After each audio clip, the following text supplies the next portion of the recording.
Hey folks, on one of my last videos, the video where I was talking about hard times are coming and many won't survive it, I had a viewer leave a comment and I wanted to respond to that in this video. Now, normally I would just respond to that comment directly in the comment section, but two things occurred to me when I was reading that comment. One was that I know I'm not the most articulate or eloquent speaker by any stretch of the imagination. So perhaps I wasn't clear about what I meant in that video. Also, second, while I've talked with you in several videos about how bad I think things are going to get, I've never actually gone into some of my thought process, and I've never really explained in depth what I think you can expect to see happen.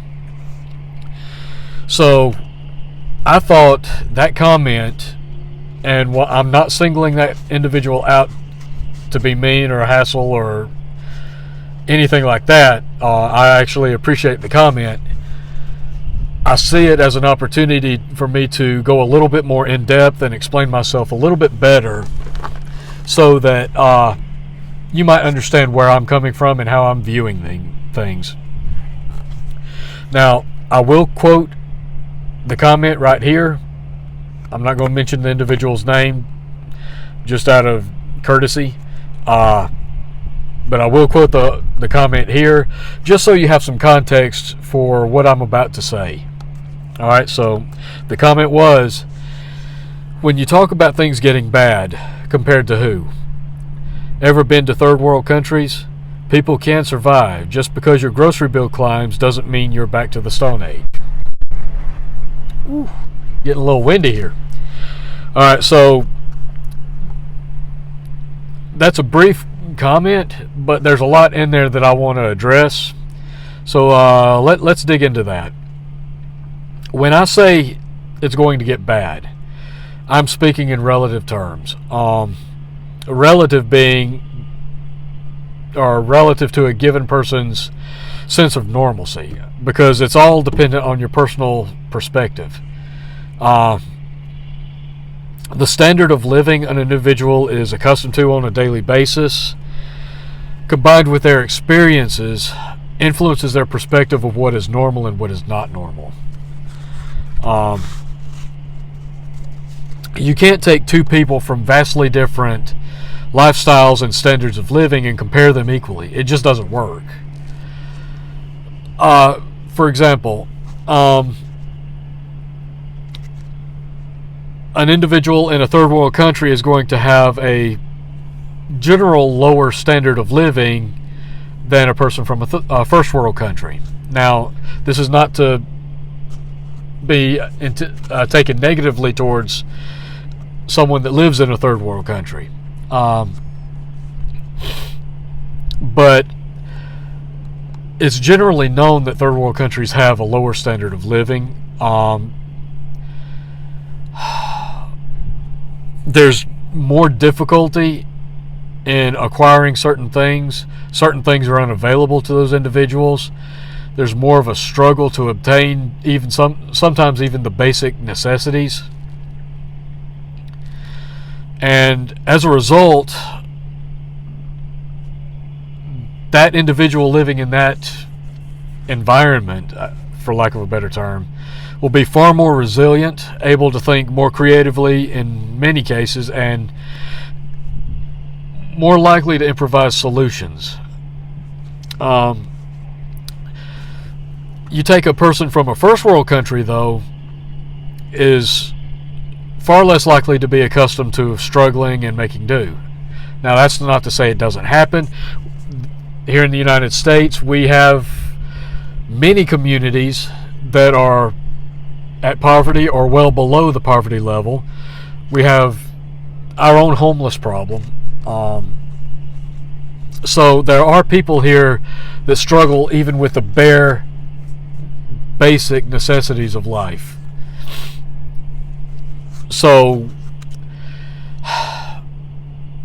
these two aren't exclusive. I mean, because in third world countries there are rich and wealthy people. You have extremes in both countries, but as a general rule, a third world country has a lower standard of living than a first world country. Now, as I was saying, a person from a first world country is less likely, it happens, but it's less likely to be accustomed to struggling or making do. And I made some notes here, just so you know, I made some notes here so I can keep on track of what I'm doing. Because I know I tend to ramble some.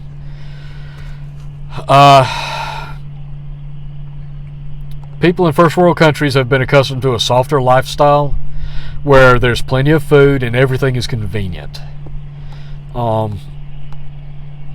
With some exceptions, as I said, such as homeless or poverty-stricken communities, people generally eat more food on a daily basis than is absolutely necessary. We have a higher caloric intake than people from a third world country. And as a result, we also waste a lot more food. It's that glut of food, along with a massive amount of overly processed garbage foods, that have contributed to the to America's obesity epidemic. So that is an issue in and of itself. But people in first world countries have become accustomed to convenience and instant gratification, even if you set food aside. Amazon is the perfect example, like I was trying to say before. People used to have to work hard, save up, and even if they were ordering something, they would have to order it and then wait days or even weeks for it to arrive in the mail. But these days, it's all about now. Get it now. Instant gratification. I want it now. I can't wait. Go on Amazon, click now. If it's delivered today, that's the best. If it's delivered tomorrow or the next day, that's a little bit more inconvenient. People aren't as willing to work towards a goal. Patience is no longer viewed as a virtue, and it's all about convenience versus inconvenience. Now, when I talk about prices going up, it's not a small amount that we're talking about here. Over the last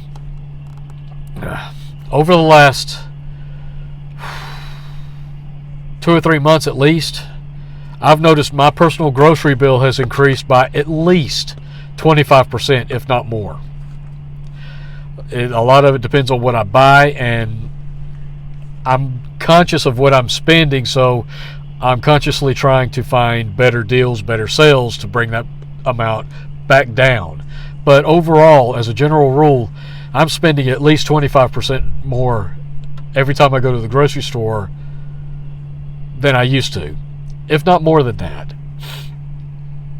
Now, multiple CEOs are coming out talking about how they're expecting an increase of about 10% over the next few months. One particular CEO, and I can't remember his name. I'd probably butcher it anyway. It was a difficult name to say. Has mentioned that he expects over the next 60 to 90 days there will be a 10 to 15% increase on food across the board. If you add that together, that's on top of the 25% that I would say conservatively I'm already experiencing. So if you add all that together, you're looking at 35-40% increase in food. That's not a small amount. 40% is a considerable increase in the price of food. Now, if that was the end of it, if we could expect that next increase would be the last one, that would be one thing, because then you could kind of expect things to to balance each other out. People could become accustomed to it. But due to issues with the gas and oil, sanction on Russia, the war in Ukraine, issues in China, there's protests worldwide right now for various items, mostly related to food and inflation. Due to those issues, I believe that all leads me to think that prices will go up even more, even after this 10% increase that's expected in the next 3 months. So 25% increase already, being conservative. Experts are calling for a 10 to 15% increase in the next 3 months. You're looking at 35-40%. I expect even more beyond that. So what are we looking at here? We looking at 45, 50, 55, 60% increase? How long does it take before it becomes a major issue? How much of an increase can we handle as a nation or as a world before food scarcity and food availability becomes a major security issue? Let's put it in perspective. The average person in America only has about 2 to 3 days worth of food in their house. Most people are already struggling with current food costs. As I said, the increases up to now, they're already struggling with that. And they can barely afford to buy enough food to get them from this paycheck to the next paycheck. Continued price increases means they won't be able to buy as much as they need. Are you going to be able to buy enough food to get you to your next paycheck? If not, what are you going to do? People are already buying the cheaper brands whenever possible to try to stretch their money, try to save money. But the problem with that is the strained supply lines and the shortages. Well, we're seeing massive shortages, and at least from my perspective, the shortages that I'm seeing in the stores aren't the higher priced name brand items. It's the lower end, cheaper items that everybody's buying. So people are buying the cheaper stuff to try to stretch money, and they can still barely get by. And that's becoming less and less available depending on where you're at in your region and how it's affected. It's a fluid situation. So what happens when all the cheaper items are no longer available and it's just the more expensive items that you already can't afford, or the price goes up another 10, 15, 20%, making it even more expensive? So,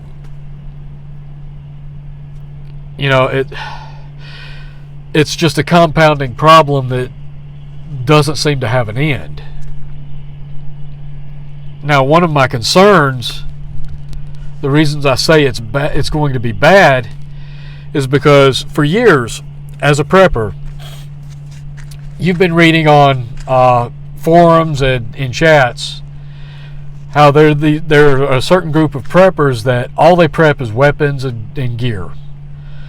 And when they talk about the SHTF, they'll say, well, I've got my weapons, that's all I need. I don't need to prep food. I've got my weapons, I'll just come and take it from the people that have it. Okay. Well, that means you have no qualms about going door to door to people you know, holding them at gunpoint, stealing their food from them.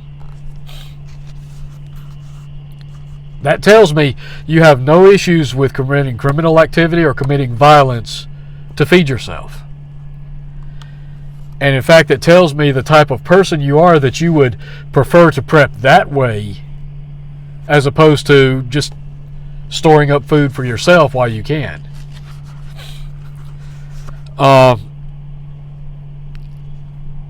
Let me give you an example of something that happened in Atlanta just a few years ago that also lends credence to that. I mean,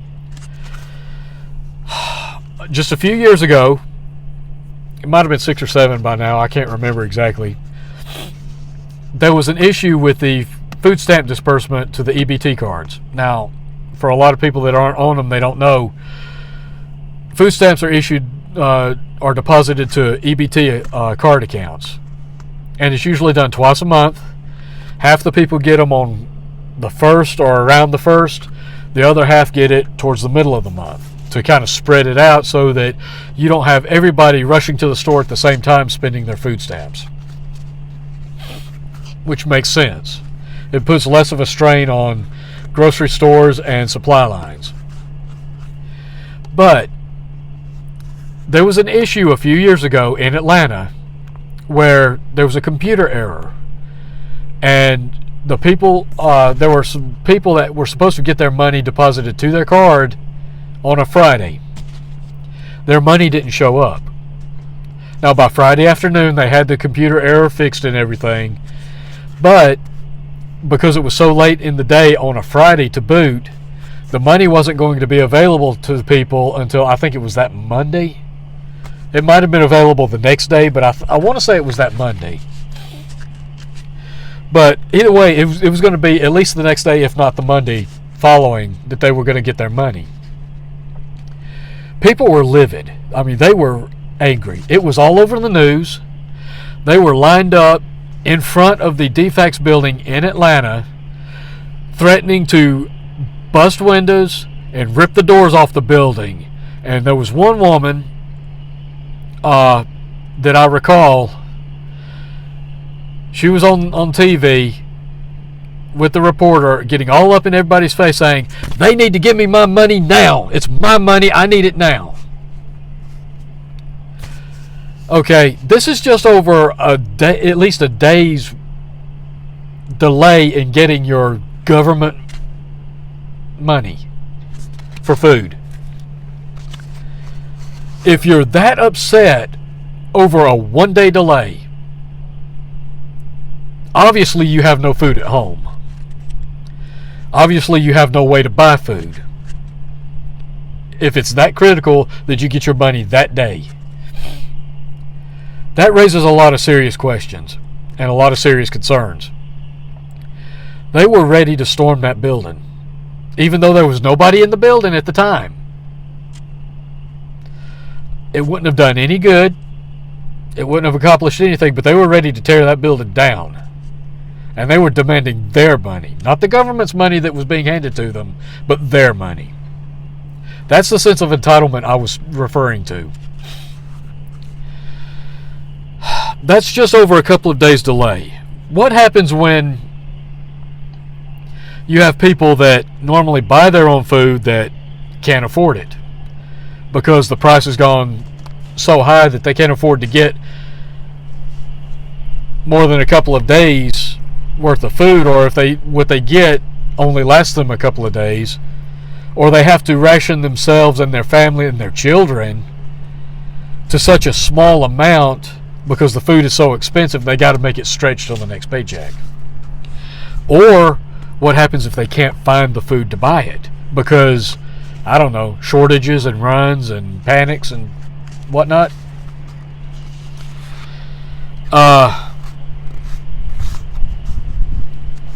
This just goes to show people have no problem resorting to criminal activity and violence if they get hungry. Again, like I said, all over the internet, all over these forums and message boards and chat rooms and Facebook groups, you're all the time seeing somebody say, well, I'll just take what I need from the people that have it. I've got my guns. In fact, you talk to a lot of preppers. Ask a prepper, how many times has somebody they know said, well, when everything goes down, I know where I'm coming. I'll just come to your house. Oh, no, you won't. Not if you value your life. Because the only people that are welcome at my house is my immediate family. Sorry about the breeze, folks. The only people that are welcome at my house is my immediate family. I'm not taking in a bunch of strangers. Because I don't know you, I don't know if I can trust you. That's just how it is. Now, I don't want to see people with children come up. I don't want to see children go hungry. But I can't take in everybody. I can't take care of everybody. All I can do is take care of mine. But you have to understand, you have to see the writing on the wall for what it is. People have already been talking about it for months and years already. They will not hesitate to use violence against you if they need to. And people who are hungry are more likely to commit crimes and to use violence. It's just a fact. Now, another part of that comment was climbing food bills won't mean you're going back to the Stone Age. Well, no, and I never said it would. I've never said in any of my videos that we're going back to the Stone Age. We'll never go to that point. Technology is a lot like Pandora's box, and you can take a lot of interpretations from that, but much like Pandora's box, once opened, it can't be closed. Technology is here. Once the knowledge is here, you can't eliminate it. There's always going to be somebody that can build an engine, that knows how an engine works, that can build an engine, even a basic steam engine. You're always going to have somebody that's going to know how electricity works and how to wire something up. The world is full of brilliant people that are very skilled in various technical trades. Because of that, we'll never go back to the Stone Age. Now, we might get set back a few years. Things might be rough for a while, but the technology will be there and it will be possible to rebuild. How long it takes and what that looks like, I can't say. But we'll never go back to the Stone Age. It would take a catastrophic event wiping out probably 95% of the population for us to end up back in that situation. And that's highly unlikely. But taking all of that into consideration, using all of that to kind of put everything into perspective, what am I seeing as potential outcomes of all of this? What do I mean when I say it's going to be bad? I think there's a very high possibility that we'll see food riots in this country. Now, anybody that's been paying any kind of attention over the past couple of years has noticed that shortages have been regional and sporadic. Certain people in one part of the country might be completely out of toilet paper. Other people in another part of the country would have plenty. You might be out of spaghetti over here. You might be out of pasta over here. You might be out of meats over here. Chicken might be gone in another part of the country. It's all regional. It all depends on what's available in your region, in your supply lines in that region, your distribution centers, etc. When I'm talking about food riots, I think, and this is just me spitballing here, but I believe that we could see potential food riots, major ones, probably along the lines of the left's fiery but mostly peaceful summer love fest of 2020, if not worse. But it's not going to be all nationwide all at the same time. I think what you could expect is that these food riots are going to be regional in the same pattern as the outages, as the shortages. Things go short here, you're going to have a riot pop up. It'll calm down once things become available. During which time, there's going to be another spot over here on this side of the country where things become unavailable. And you're going to see a riot pop up over there. So you're going to have all of these different riots and shortages popping up everywhere. And it's going to follow the same pattern. The riots are going to follow the pattern of the shortages. That's my opinion.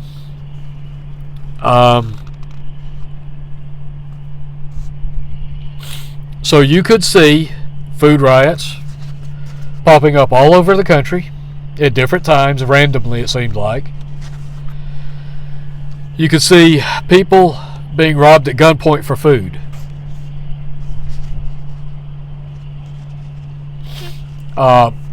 People online have already been talking about they're willing to do it. I'm hearing reports of people saying they're willing to do it. And I wouldn't discount that. You're a fool if you underestimate the potential of your enemy. Trains and truckers could be hijacked and robbed.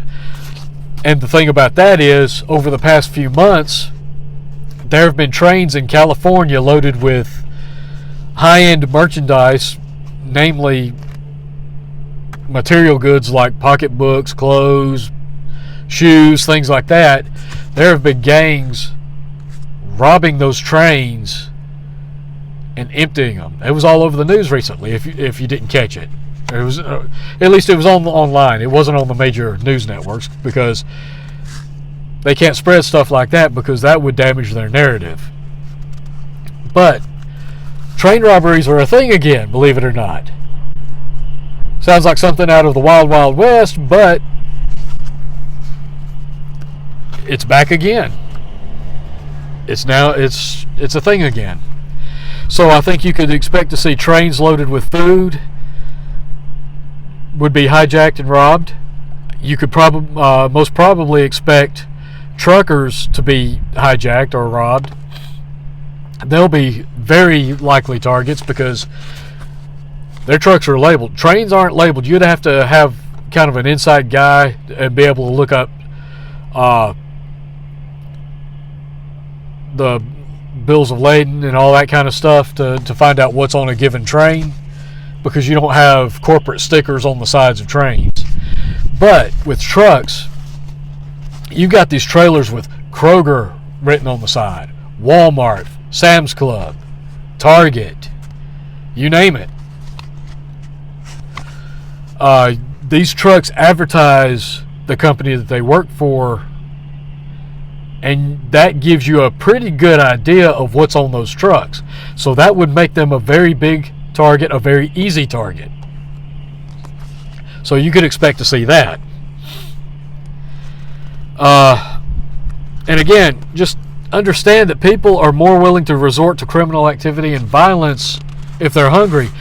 And more particularly, a man that normally wouldn't consider going out and committing a crime or consider assaulting another individual, a fairly reasonable, normal person that wouldn't consider doing those things. Imagine seeing your kid starving to death, not having anything to eat for like 2, 3, 4, 5 days. Okay, that couple of days, that's bad, but how bad is that? Okay, well, what if you've gone a week without food? What if it's a week and a half, 2 weeks, and you've only had 1 or 2 meals? Your kid is not going to understand. They're just going to be hungry and suffering. They're not going to understand why they're hungry, why you don't have food. What kind of person is going to stand there and watch their child go hungry like that? It takes either a sorry person to stand by and watch that, or you're not. You're going to really look inside yourself and think, I can't see this. I can't do this. I don't care what it takes. I've got to make sure my son or my daughter has something to eat, no matter what it requires me to do. That's the way people are going to be thinking. If people's families are starving, they're not going to stand there and watch it happen. They're going to do whatever it takes to make sure their family is fed, even if it means doing some things that they normally wouldn't have considered doing. All right, so there are already reports coming out of Africa about famine. Now, we're still in the planting season, for the most part. I'm hearing reports that farmers can't afford to buy fertilizer, so some aren't planting at all, and some are planting corn without buying fertilizer. Corn being a heavy feeder, it needs fertilizer, or at least some kind of nutrient put into the soil. Otherwise, your yield is going to be horrible. So in that situation, you could possibly see, I don't know, from what little experience I have trying to grow corn on a very small scale, I would say you could probably see anywhere from a 50 to a 70% drop in corn yields. Add in stormy weather or drought, that could wipe out a crop altogether. So you've got that to consider. Some farmers are planting soybean instead of corn because soybean doesn't require as much fertilizer. Problem with that is, you look at just about any kind of package in the grocery store, in the processed foods section, boxed foods or whatever, almost everything on there is going to have corn of some sort in it. Whether it's corn syrup, cornmeal, flour,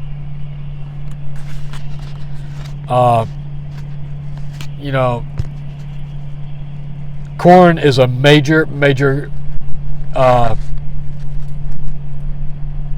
component in our nation's food.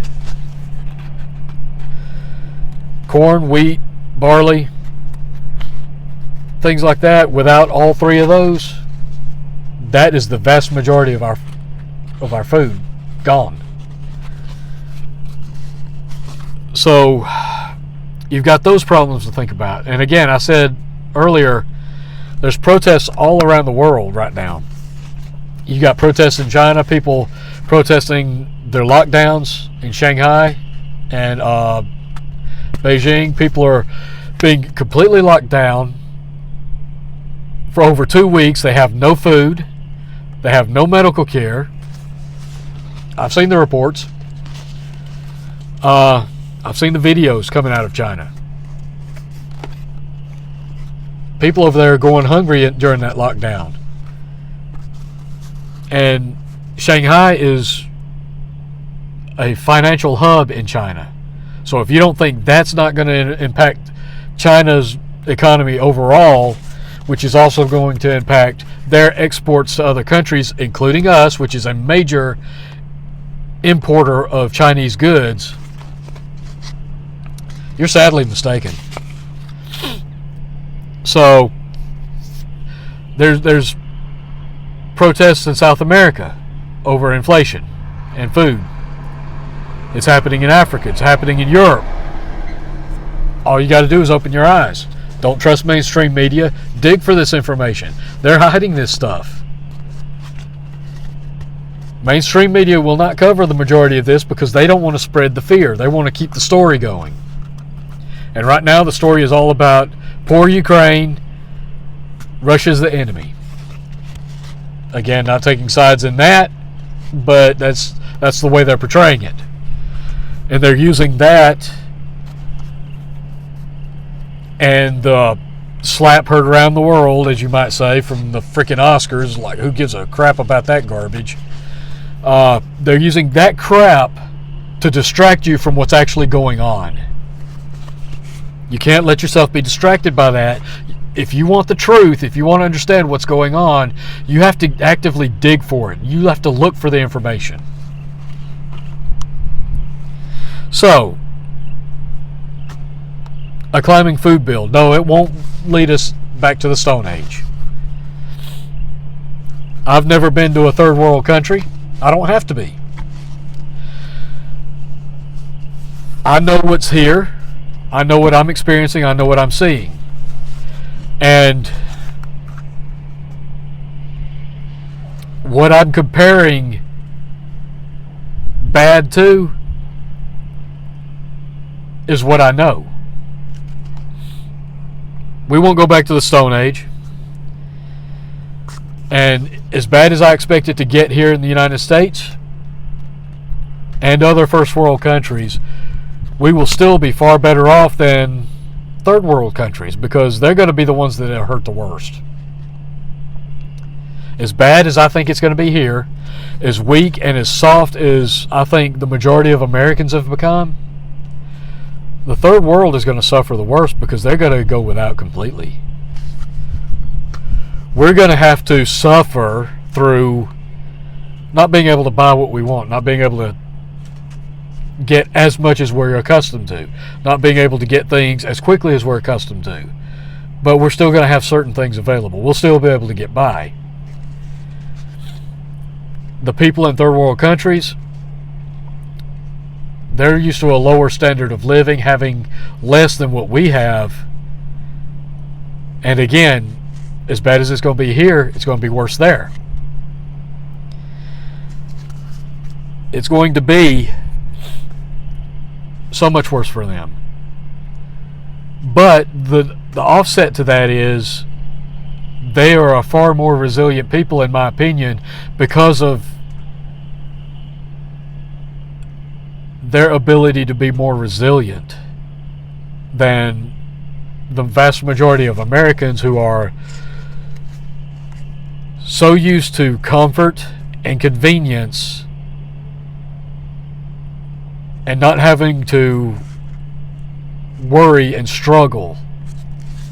And again, that's not to say there's rich people in third world countries. They get rich off the suffering of the others. And then there's people here in the United States that struggle on a daily basis. That's not to take away from either of that. It's just a fact. There are what we consider poverty here in the United States. We look wealthy compared to a lot of other places. The poverty level here, people on food stamps and welfare and all kinds of government handouts that can barely get by, barely buy food. They're walking around with $600, $800, $900, $1,000, $1,200 phones or whatever. They're walking around buying 55-inch TVs. They're driving nice cars. But that's considered poverty here in the United States. And then you've got the real poverty, like on certain American Indian reservations like the Pine Ridge, and in other places, certain black communities are really poverty-stricken. Certain Asian or Latino communities are poverty-stricken. Yeah, and then you've got the homeless. Homelessness is a major issue here in the United States. None of that should exist here. We are a country that has been so blessed with resources and opportunity. None of those issues should exist here. But it does. But overall, the United States, as a general rule, is so far above the rest of the world in living standards. It's made us soft. We lack the resilience of other people that have had to struggle. And that's what's going to cost us. That's what's going to hurt us. Not the lacking of resources. We'll have resources, but people won't have the resiliency. They won't have the iron in them to be able to improvise, make do, and come out the other side better off. So, what I mean when I'm comparing people, compared to who? I'm talking about comparing America that I know, that I live in, and what we are used to compared to what I expect to be coming in the next few months and years. So yes, it will be bad. And I hope you're getting ready for it. That's all I've got. That's all I wanted to say.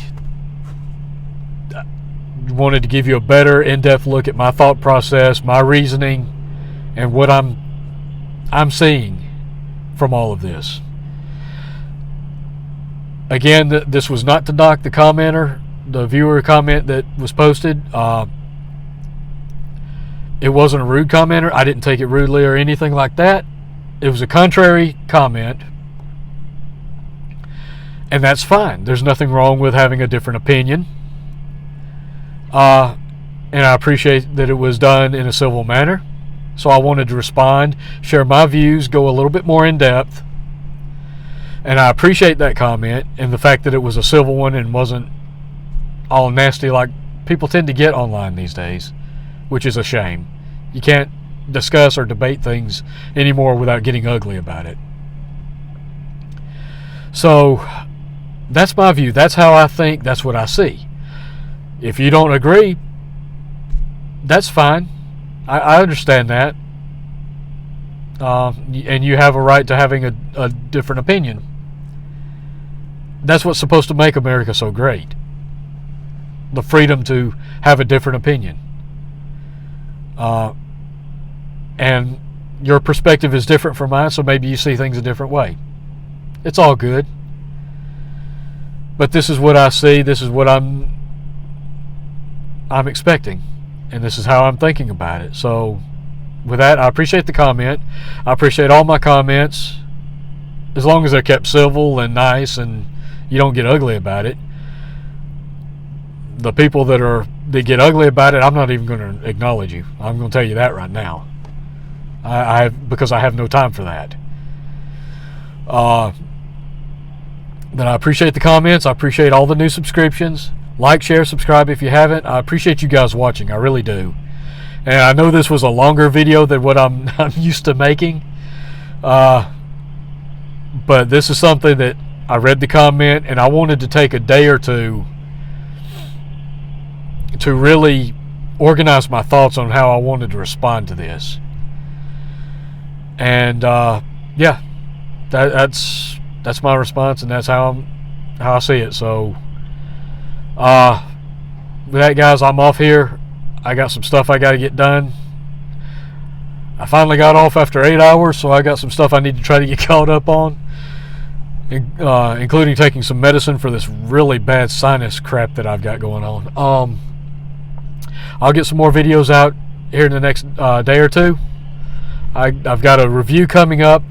Just so you know, I've got a review for a med kit coming up. I thought I'd done it, completely forgot about it,